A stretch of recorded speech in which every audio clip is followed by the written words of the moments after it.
Vámonos.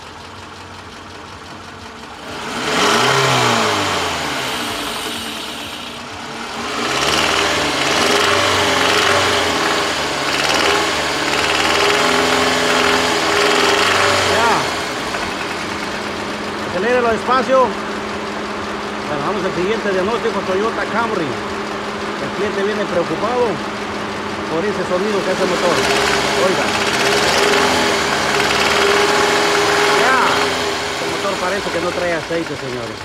Recuerden que esta marca de vehículos salió defectuosa y quema aceite. Entonces hay que estarle volando ojo a esto porque si queda sin aceite se le va a laquear.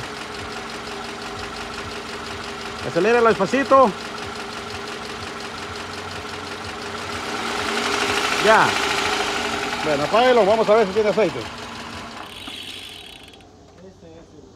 Ese como clac, clac, clac, sonido como reseco, ¿ah? Ajá, y que al final suena más duro y al acelerarlo, cuando uno quiere salir, se escucha más eso que... Es que estos motores salieron con problemas de fábrica, ellos queman aceite. ¿Verdad?